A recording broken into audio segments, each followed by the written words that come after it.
अब हम शुरू करते हैं हमारा 5th चैप्टर, जिसका की नाम है सरकारी बजट एवं अर्थव्यवस्था। सरकारी बजट क्या होता है और सरकारी बजट के क्या उद्देश्य होते हैं, इसके बारे में हम जानेंगे इस वीडियो में। तो शुरू करें। सरकारी बजट। बच्चों, बजट क्या होता है? जैसे कि हम हमारे घर का बजट बनाते हैं। घर के बजट में हम ये देखते हैं कि हमें कहाँ से आय प्राप्त होगी और कितनी आय प्राप्त होगी।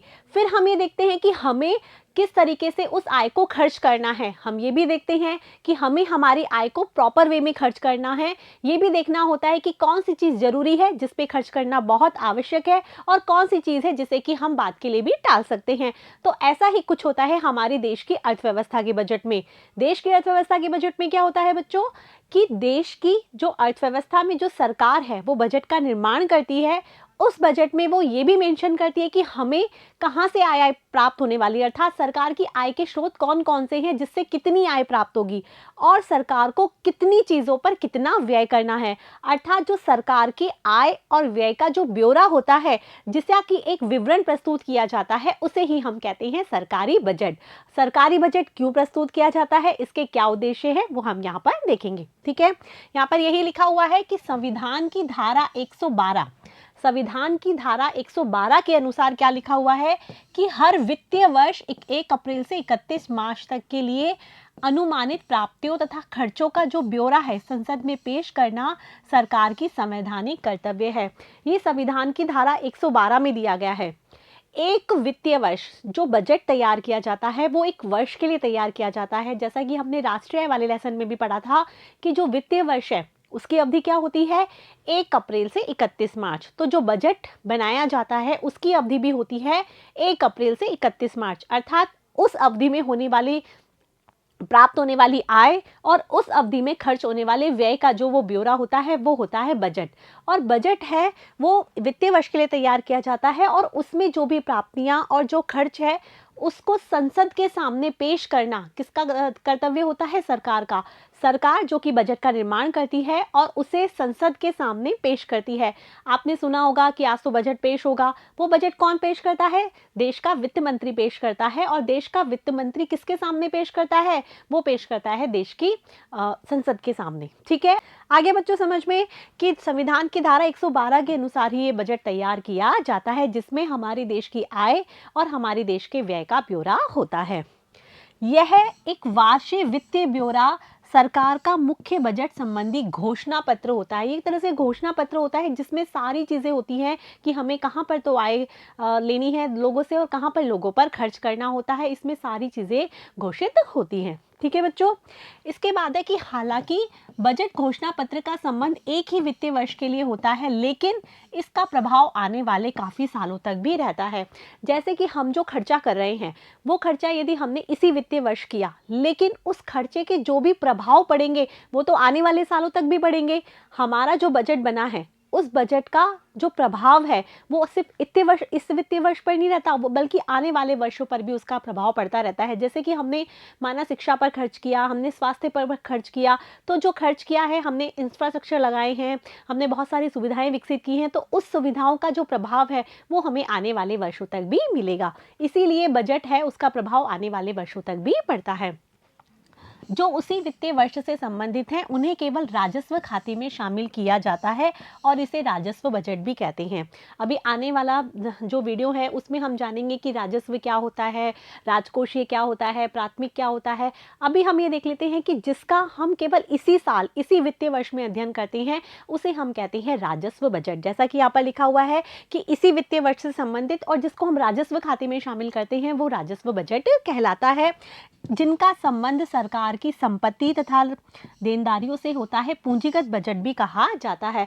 मतलब जो इसी वित्तीय वर्ष से संबंधित होता है वो तो राजस्व बजट हो गया, लेकिन जो सरकार को देना होता है अर्थात सरकार की लाइबिलिटीज होती है वो होता है पूंजीगत बजट। मतलब सरकार के पास हासिल हो गया, प्राप्त हो गया, या फिर सरकार ने दे दिया लेकिन सरकार की क्या हो गई, एक तरह से लाइबिलिटीज हो गई, देनदारी हो गई, वो कहलाता है पूंजीगत बजट। इनके बारे में हम आगे डिटेल में पढ़ेंगे। अब आते हैं सरकारी बजट के उद्देश्य। सरकारी बजट क्यों बनाए जाते हैं, सरकार इन बजट के जो बनाती है उससे अपने कौन कौन से कार्य करवाना चाहती है, सरकार का बजट बनाने के पीछे क्या उद्देश्य होता है। ठीक है, तो सरकार क्या चाहती है, लोगों का अधिक से अधिक कल्याण हो, क्योंकि हम सरकार को चुनते हैं ताकि कि सरकार इस लोकतंत्र में सभी लोगों के हित में कार्य कर सके। तो सरकार का भी ये कर्तव्य होता है कि लोगों के कल्याण हेतु कार्य करे, इसलिए सरकार के द्वारा जो बजट बनाया जाता है उसमें लोगों का हित सर्वोपरि होना चाहिए। ठीक है, तो यहाँ पर यही है कि सरकार जन कल्याण बढ़ाने में बहुत महत्वपूर्ण भूमिका निभाती है। इसके लिए सरकार अर्थव्यवस्था में अनेक प्रकार से क्या करती है, हस्तक्षेप करती है, क्योंकि सरकार का हस्तक्षेप करना अति आवश्यक होता है। जैसे हमने मौद्रिक नीति में पढ़ा था, उसमें क्या होता है, केंद्रीय बैंक के द्वारा देश का जो नीति है वो अपनाई जाती है और देश में मुद्रा की पूर्ति को बढ़ाने या घटाने का कार्य किया जाता है। लेकिन मौद्रिक नीति के साथ साथ एक राजकोषीय नीति भी होती है जो कि सरकार के द्वारा अपनाई जाती है, और उसमें भी देश में मुद्रा की पूर्ति को बढ़ाने और मुद्रा की पूर्ति को घटाने का कार्य होता है, और वो किया जाता है बजट के माध्यम से। ठीक है बच्चों, तो यहाँ पर जो सबसे पहला जो उद्देश्य है बजट बनाने का, वो है सरकारी बजट का आवंटन कार्य। जो भी चीज़ है सरकार के द्वारा जो आय प्राप्त होती है, वो सरकार उस आय को लोगों के ऊपर किस तरीके से खर्च करती है, किस प्रकार से वितरित करती है, वो होता है सरकार का आवंटन कार्य। सरकार निश्चित वस्तुओं तथा सेवाओं को उपलब्ध करवाती है जिन्हें बाजार तंत्र के द्वारा उपलब्ध नहीं करवाया जा सकता। मतलब बाजार में बहुत सारे निजी उत्पादक होते हैं और वो क्या करते हैं, बहुत सारी वस्तुओं और सेवाओं का उत्पादन करते हैं, लेकिन कुछ वस्तुएं और सेवाएं ऐसी होती हैं जिसको निजी उत्पादक है वो उपलब्ध नहीं करवा पाते हैं। तो ऐसे में जिम्मेदारी किसकी बनती है, ऐसे में जिम्मेदारी बनती है सरकार की कि वह लोगों को ये सारी सुविधाएं उपलब्ध करवा पाए। जैसे कि सबके पास तो क्या होते हैं, व्हीकल्स नहीं होते आने जाने के लिए, तो हम क्या करते हैं, जिनके पास व्हीकल्स होते हैं वो तो आराम से एक स्थान से दूसरे स्थान पर आ जा सकते हैं, लेकिन जिनके पास जो गरीब तबके के लोग हैं, जिनके पास व्हीकल्स नहीं है एक स्थान से जो दूसरे स्थान पर जाने के लिए, तो सरकार उनको वो व्हीकल्स उपलब्ध करवाती है और उस पर कुछ शुल्क लेती है या किराया लेती है, लेकिन लोगों को क्या मिल जाती है, सुविधा मिल जाती है। तो समझ में आ रहा है ना कि कुछ जो चीज़ें हैं जो बाजार तंत्र द्वारा नहीं दी जाती है, जो निजी लोगों के द्वारा उपलब्ध नहीं करवाई जाती है, वो सुविधा कौन उपलब्ध करवाती है, सरकार उपलब्ध करवाती है। ठीक है, इस प्रकार की वस्तुओं के उदाहरण जैसे राष्ट्रीय सुरक्षा, सड़कें, सरकारी प्रशासन, जिन्हें सार्वजनिक वस्तुएं कहा जाता है। ऐसी वस्तुओं को हम क्या कहते हैं, सार्वजनिक वस्तुएं। जैसे कि आपने देखा होगा कि आपकी कॉलोनी में कोई पार्क है, तो वो पार्क क्या है, सार्वजनिक वस्तुएं, वो कोई निजी पार्क नहीं है, क्योंकि यदि किसी निजी पार्क होता तो वो आपको कभी भी अलाउ नहीं करता कि आप वहाँ घूमें या फ्रेश एयर ले पाएं। सार्वजनिक वस्तुएं वे होती हैं जो कि सरकार के द्वारा उपलब्ध करवाई जाती हैं, जिसमें सड़कें आती हैं, परिवहन के जो साधन हैं जो कि सरकारी साधन होते हैं, प्रशासन है, सुरक्षा तो ऐसी सुविधा है जो केवल सरकार के द्वारा ही उपलब्ध करवाई जाती है। पुलिस, आपने कभी निजी पुलिस नहीं देखी होगी ना, वो सरकार की ही पुलिस होती है। तो कहने का तात्पर्य है कि सरकार इस प्रकार की सुविधाएं उपलब्ध करवाती है जिसे हम कहते हैं सार्वजनिक वस्तुएं। ठीक है बच्चों, निजी वस्तुएं और सार्वजनिक वस्तुओं में दो प्रमुख अंतर है। हमने निजी वस्तुओं के बारे में देखा जो कि निजी उत्पादक के द्वारा उपलब्ध करवाई जाती है और जिसके बदले में हमें शुल्क अदा करना पड़ता है, हमें उसे खरीदना पड़ता है और आवश्यक नहीं है कि वो चीज़ हमें प्राप्त ही हो। जबकि हमने सार्वजनिक वस्तुओं के बारे में पढ़ा जो कि सरकार के द्वारा सभी लोगों के लिए उपलब्ध करवाई जाती है और उसके लिए हमें कोई शुल्क अदा नहीं करना पड़ता है, अर्थात उसके लिए कोई कीमत नहीं देनी पड़ती है। तो जो दो अंतर हैं निजी वस्तुओं और सार्वजनिक वस्तुओं में, वो क्या है? जो पहला अंतर है वो है गैर प्रतिद्वंदात्मक। आपको अच्छे से याद कर लेनी है, निजी वस्तुएं क्या होती हैं, सार्वजनिक वस्तुएं क्या होती हैं और इन दोनों में क्या अंतर होता है। गैर प्रतिद्वंदात्मक अर्थात सार्वजनिक वस्तुएं सभी के लिए उपलब्ध हैं तथा इनके लाभ किसी एक विशेष उपभोक्ता तक सीमित नहीं होते। जैसे मैंने अभी आपको गार्डन का उदाहरण दिया कि यदि कोई गार्डन बनाया गया निजी व्यक्ति के द्वारा, तो वो आपको मना कर सकता है कि आप उसके गार्डन में घूमें नहीं, आप उसके गार्डन में से फ्लावर्स नहीं तोड़ें और उसके गार्डन को यूज़ में ना लें। लेकिन यदि सरकार के द्वारा इस प्रकार का गार्डन बनाया जाता है तो उस पर सभी के लिए सभी का समान हक होता है, वो सभी के लिए उपलब्ध होता है। समझ में आ रहा है? तो यही है कि जो सार्वजनिक वस्तुएं हैं वो सभी के लिए उपलब्ध होती हैं, इसका लाभ किसी एक विशेष उपभोक्ता तक सीमित नहीं रहता, मतलब वो सभी के लिए होती है, इसीलिए इसको बोलते हैं गैर प्रतिद्वंदात्मक। आ रहा है बच्चों समझ में। इसके बाद है, जैसे कि उदाहरण दे रखा है कि यदि एक व्यक्ति चॉकलेट खाता है तो या कमीज पहनता है तो ये वस्तुएं अन्य व्यक्तियों के लिए उपलब्ध नहीं रहेगी, क्योंकि ये उसकी पर्सनल है, वो खुद काम में ले रहा है, वो दूसरों को नहीं देगा। तो वो क्या हो गई, अन्य वस्तुओं दूसरों के लिए उपलब्ध नहीं होगी, इसलिए वो कैसी वस्तु हो गई, निजी वस्तु हो गई।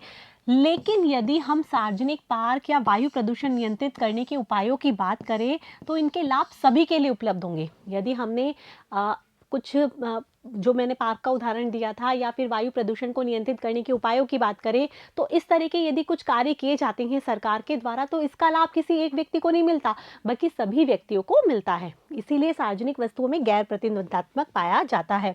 अतः एक साथ कई लोग इनका लाभ उठा सकते हैं, अर्थात यहाँ कई लोगों का उपभोग प्रतिद्वंदात्मक नहीं होगा, मतलब आपस में कोई प्रतिस्पर्धी नहीं होगा, आपस में कोई एक दूसरे से प्रतिद्वंदात्मक नहीं होगा। इसीलिए जो सार्वजनिक वस्तुएं वो क्या होती है, गैर प्रतिद्वंदात्मक होती है।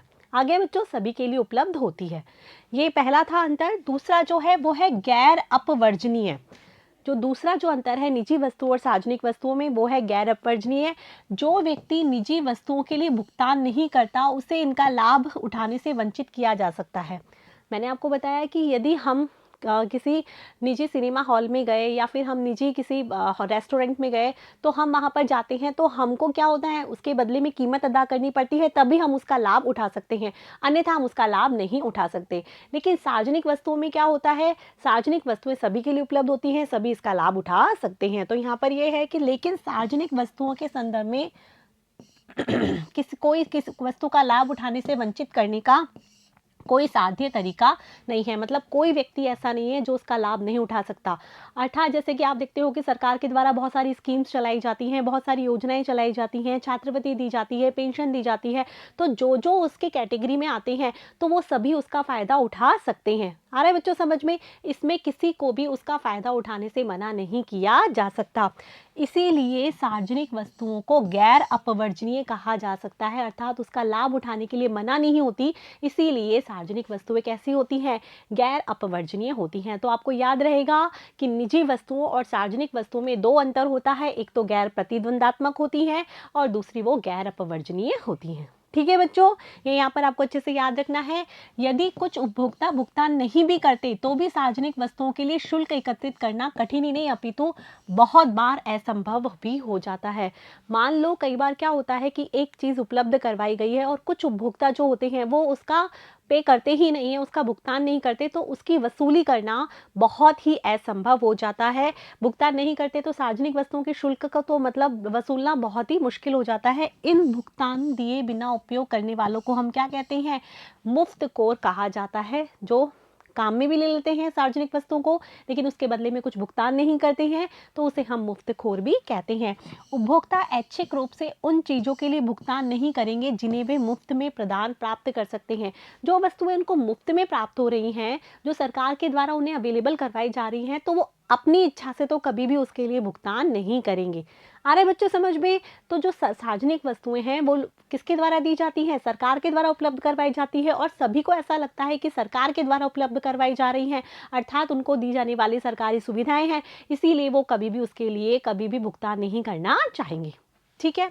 उत्पादक तथा उपभोक्ता के बीच भुगतान प्रक्रिया के द्वारा स्थापित होने वाली कड़ी क्या हो जाती है, टूट जाती है। जो उत्पादक और उपभोक्ता उन दोनों के बीच में क्या संबंध होता है कि उपभोक्ता उत्पादक को क्या करता है, भुगतान करता है, तो ये जो कड़ी है वो यहाँ पर टूट जाती है। ऐसे में इस प्रकार की वस्तुओं को उपलब्ध करवाने के लिए सरकार को आगे आना जरूरी है। इसीलिए सरकारी जो है सार्वजनिक वस्तुएं हैं, सार्वजनिक सुविधाएं हैं, वो सरकार के द्वारा उपलब्ध करवाई जाती है। ठीक है बच्चों, समझ में आ रहा है। सार्वजनिक प्रावधान तथा सार्वजनिक उत्पादन में भी क्या होता है अंतर।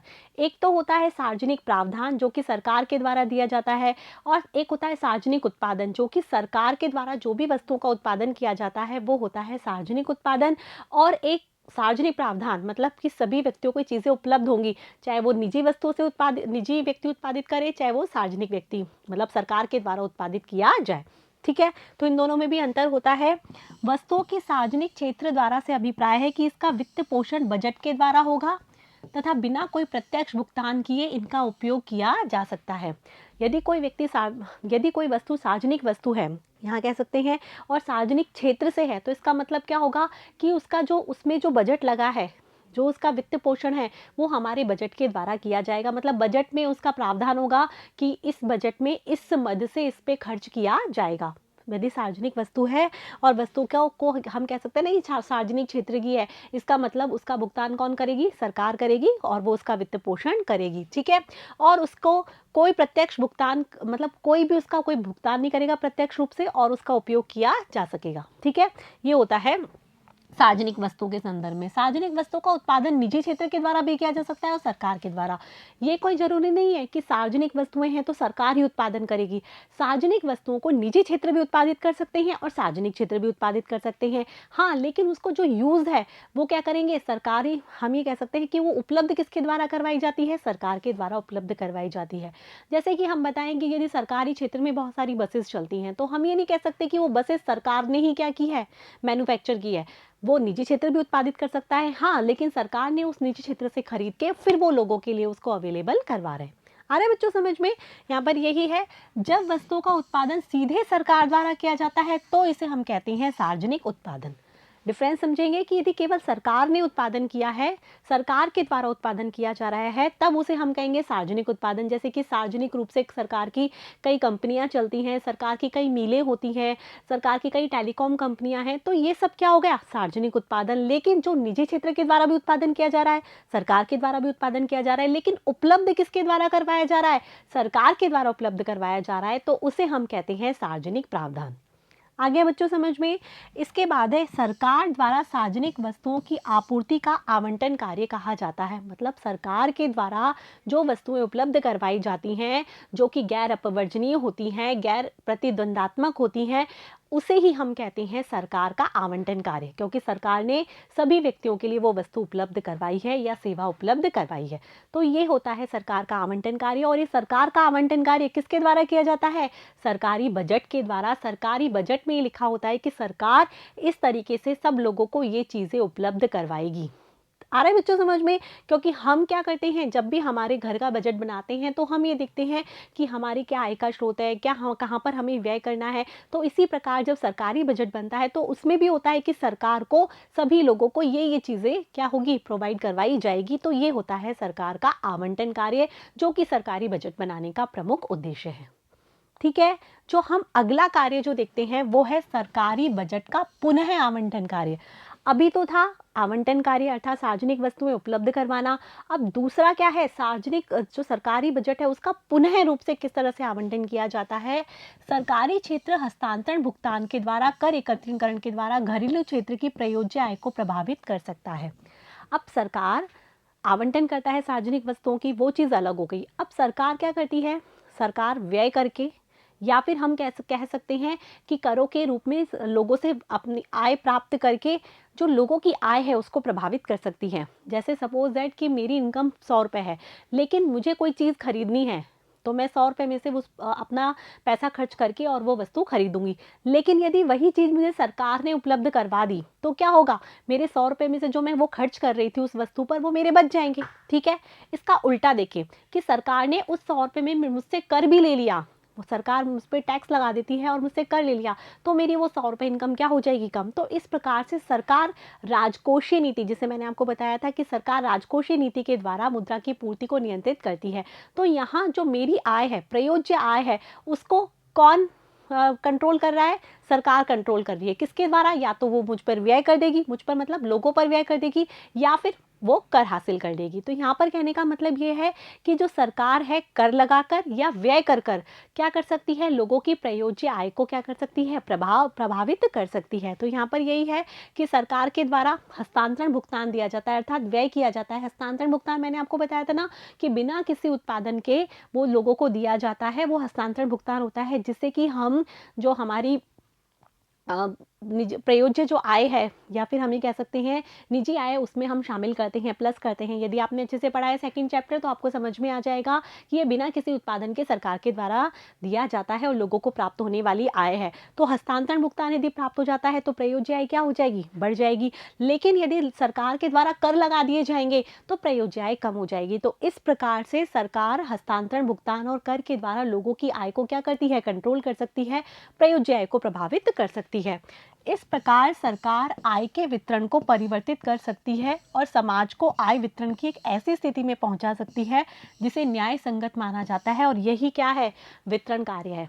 जैसे किसी की इनकम बहुत अधिक है, किसी की इनकम बहुत कम है, तो सरकार क्या कर सकती है, जिसकी इनकम बहुत ज़्यादा है उस पर क्या कर सकती है, अधिक कर लगा सकती है, और जिसकी इनकम बहुत कम है उस पर व्यय कर सकती है। तो इससे क्या होगा, आय का वितरण न्याय संगत हो पाएगा, अर्थात धनी अधिक धनिक नहीं रहेगा और निर्धन अधिक निर्धन नहीं रहेगा। लोगों में क्या आ जाएगी, समानता आ जाएगी। जैसा कि हमने पहले पढ़ा था सकल घरेलू उत्पाद में कि यदि आय की समानता होती है तो ही लोगों का क्या होता है, कल्याण होता है। तो यदि हम देश में कल्याण चाहते हैं तो इसके लिए आय की समानता होनी चाहिए, आय का समान वितरण होना चाहिए।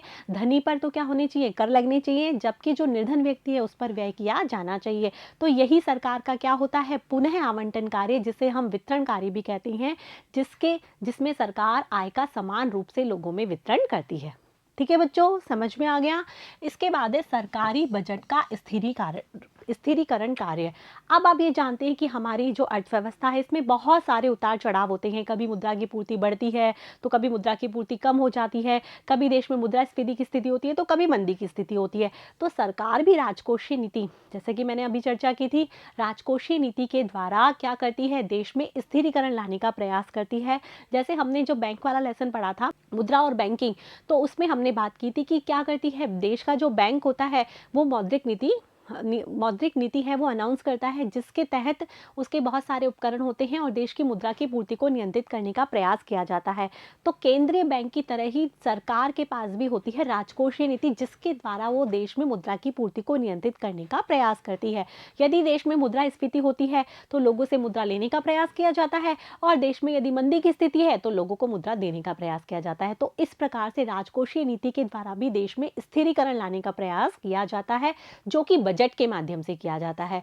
बजट के माध्यम से डिसाइड किया जाता है कि लोगों से कितनी आय तो ली जाए या फिर लोगों पर कितना व्यय किया जाए। ठीक है, तो ये जो कार्य कहलाता है वो कहलाता है स्थिरीकरण कार्य।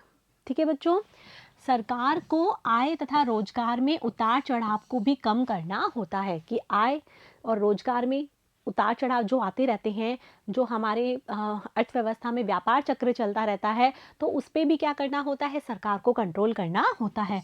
अर्थव्यवस्था में रोजगार का तथा कीमतों का स्तर कुल मांग पर निर्भर करता है।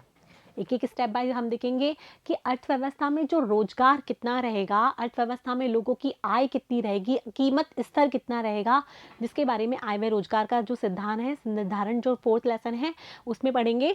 तो रोजगार और कीमतें का जो स्तर है वो किस पर निर्भर करता है, कुल मांग पर।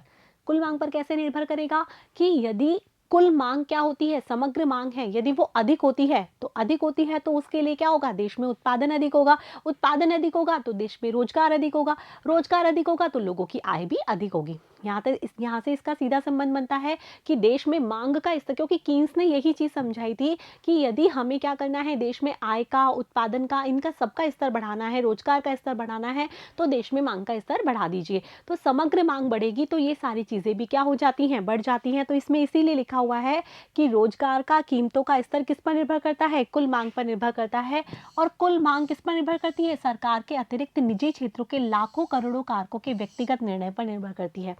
सरकार की तो मांग होती है, साथ में जो निजी क्षेत्र हैं उनको उपभोग संबंधित मांग होती है, उनकी निवेश संबंधित मांग है, और उनके क्या व्यक्तिगत निर्णय होते हैं इनको लेकर, उस पर निर्भर करती है समग्र मांग। ठीक है बच्चों, तो समग्र मांग इस पर निर्भर करती है, और ये निर्णय भी कई कारक पर निर्भर करती हैं, जैसे आय तथा साख की उपलब्धता पर निर्भर करती हैं। अब जो व्यक्तिगत जो निर्णय हैं निजी क्षेत्र के, वो किस पर लिए जाते हैं, कि व्यक्तियों की आय कितनी है या उनको कितने ऋण उपलब्ध हो पा रहे हैं। यदि आय अधिक है तो वो उपभोग भी अधिक करेंगे, यदि उनको ऋण अच्छे से उपलब्ध हो पा रहे हैं तो वो क्या कर पाएंगे, अच्छे तरीके से वो निवेश कर पाएंगे। तो जो समग्र मांग है वो भी कई चीजों पर निर्भर करती है। ठीक है, जब मांग का स्तर श्रम तथा अर्थव्यवस्था के अन्य संसाधनों के पूर्ण उपयोग के लिए अपर्याप्त हो, जब क्या होता है, जो मांग का स्तर है, जो समग्र मांग का स्तर है वो अपर्याप्त है, मतलब समग्र मांग इतनी नहीं है कि संसाधनों का पूर्ण उपयोग हो पा रहा है, सारे संसाधन काम में आ पा रहे हैं, सभी को रोजगार मिल पा रहा है। ठीक है, ऐसा होता है। तो अब क्योंकि मजदूरी की दर तथा कीमतें एक स्तर के बाद और नीचे नहीं गिरती, रोजगार स्वतः अपने पूर्वकालिक स्तर पर नहीं पहुंच पाता है। अब मजदूरी की दर की भी एक स्थिति होती है, वो भी एक जो एक लेवल है उससे ज़्यादा कम नहीं हो पाती है, क्योंकि संसाधनों का तो पूर्ण उपयोग हो नहीं पा रहा है। समग्र मांग क्या है, अपने जो यहाँ पर लिखा भी हुआ है कि जब मांग का स्तर श्रम तथा अर्थव्यवस्था के अन्य संसाधनों के पूर्ण उपयोग के लिए पर्याप्त ही नहीं है, समग्र मांग पूरी तरह से पर्याप्त नहीं हो पा रही है। और मजदूरी की दर भी क्या है, एक लेवल के बाद नीचे नहीं गिर पाती है, कीमत भी एक स्तर के बाद नीचे नहीं गिर पाता, तो रोजगार स्वतः अपने पूर्वकालिक जो स्तर है उस पर क्या हो जाएगा, नहीं पहुंच पाएगा। जो रोजगार, जो संपूर्ण रोजगार का स्तर होना चाहिए था वो नहीं पहुंच पाता है। ठीक है, ये सब किस लिए होता है कि जो समग्र मांग है जो अपने पूर्व स्तर पर नहीं पहुंच पाती। यदि समग्र मांग पूरी तरीके से बढ़ पाएगी तो इससे क्या होगा, आय भी बढ़ेगी, रोजगार भी बढ़ेगा, आ रहा समझ में, और पूर्ण रोजगार अर्थव्यवस्था में हो पाएगा। सरकार को समग्र मांग का स्तर बढ़ाने के लिए अर्थव्यवस्था में हस्तक्षेप करना पड़ता है। तो यदि देश में आय का स्तर बढ़ाना है, देश में रोजगार का स्तर बढ़ाना है, तो क्या करना होगा, सरकार को समग्र मांग बढ़ाना होगा। सरकार के हाथ में होती है ये राजकोषीय नीति। सरकार बजट के माध्यम से लोगों में क्या कर सकती है, व्यय को बढ़ा सकती है। सरकारी व्यय को बढ़ाएगी तो लोगों की आय का स्तर बढ़ेगा, तो लोग अधिक मांग करेंगे। सरकार क्या करेगी, बैंकों में यदि हम मौद्रिक नीति को देखें तो ऋण की व्यवस्था यदि बहुत अधिक मिलेगी तो लोगों के द्वारा निवेश अधिक किया जाएगा, जिससे समग्र मांग बढ़ेगी। तो जो सरकार है वो ही हस्तक्षेप करके समग्र मांग बढ़ा पाएगी। जैसा कि हमने फर्स्ट लेसन में पढ़ा था कि देश में क्या हो गई थी, जब 1929 के दौरान मंदी की स्थिति आई थी तो यही तो हुआ था कि उस समय हस्तक्षेप की नीति पाई जाती थी। तो सरकार ने जब हस्तक्षेप किया, समग्र मांग को बढ़ाने का प्रयास किया, तो मंदी की स्थिति खत्म हो गई, आय और रोजगार के स्तर बढ़ गए। तो वही सिचुएशन यहाँ पर है कि समग्र मांग को बढ़ाना किसके हाथ में होता है, सरकार के हाथ में होता है। सरकार हस्तक्षेप करके समग्र मांग को बढ़ाएगी, तो जिससे आय का स्तर और रोजगार का स्तर बढ़ेगा। और सरकार समग्र मांग को कैसे बढ़ाएगी, बजट के माध्यम से। बजट के माध्यम से सरकार सरकारी व्यय को बढ़ाएगी, जिससे समग्र करों की दरों को घटाएगी, जिससे समग्र मांग बढ़ेगी। ठीक है बच्चों, समझ में आ रहा है। यदि अधिक रोजगार की स्थिति में मांग उपलब्ध उत्पादन से अधिक हो जाए तो जिससे मुद्रास्फीति की संभावना हो सकती है, ऐसी स्थिति में मांग को कम करने के लिए प्रतिबंधात्मक उपायों की भी आवश्यकता हो सकती है। ये तो हो गया समग्र मांग को बढ़ाने वाला।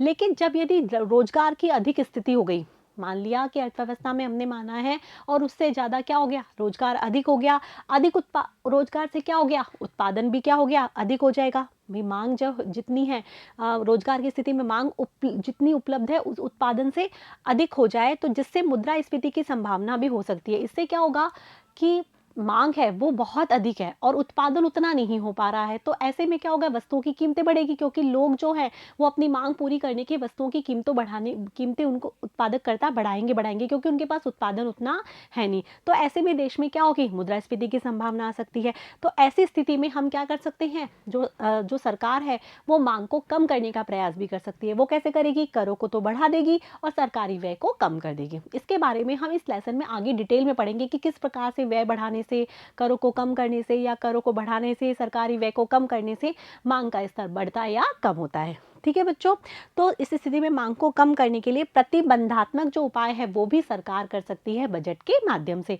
तो ये जो बजट का जो स्थिरीकरण वाला कार्य है उसमें यही किया जाता है कि सरकार राजकोषीय नीति के माध्यम से करों को बढ़ाकर या कम करके, सरकारी व्यय को बढ़ाकर या कम करके देश में स्थिरीकरण लाने का प्रयास करते हैं। यदि मुद्रास्फीति होती है तो क्या होता है, सरकार मुद्रा जो पूर्ति है उसको नियंत्रित करने का प्रयास करती है, अर्थात मुद्रा की पूर्ति को देश अर्थव्यवस्था में कम करने का प्रयास करती है। और यदि मंदी की स्थिति होती है तो मुद्रा की पूर्ति को बढ़ाने का प्रयास करती है। आगे बच्चों समझ में, ये सब बजट के माध्यम से होता है। सरकार का जो हस्तक्षेप है, चाहे वो मांग का विस्तार करने के लिए हो, चाहे इसे कम करने के लिए, ये सब कहलाता है स्थिरीकरण कार्य। तो ये जो कार्य है सरकार का, मांग का विस्तार करना हो या मांग को कम करना है और देश में क्या करना है, स्थिरीकरण लेके आना है, तो उसे सरकार का स्थिरीकरण कार्य कहते हैं। तो आगे बच्चों समझ में, अभी हमने पढ़ा कि सरकारी बजट क्या होता है और बजट के क्या उद्देश्य है। जो बजट की जो तीनों उद्देश्य हैं, अर्थात बजट के जो कार्य हैं तीनों, आवंटन, पुनः आवंटन और स्थिरीकरण कार्य, आपको अच्छे से समझ लेनी है, क्योंकि एग्जाम में से रिलेटेड क्वेश्चन पूछा जाता है। आपको ये सारी चीजें अपनी कॉपी में नोट भी करनी है। ठीक है बच्चों, तो मिलेंगे हम नेक्स्ट वीडियो के साथ, जिसमें हम पढ़ेंगे राजस्व प्राप्तियां, अर्थात राजस्व प्राप्तियां और राजकोषीय प्राप्तियां, पूंजीगत प्राप्तियां जो कि सरकार को हासिल होती है, किससे, इसके बारे में हम जानेंगे नेक्स्ट वीडियो में। तब तक के लिए मेरे साथ बने रहिए, पढ़ते रहिए, बढ़ते रहिए। Thank you.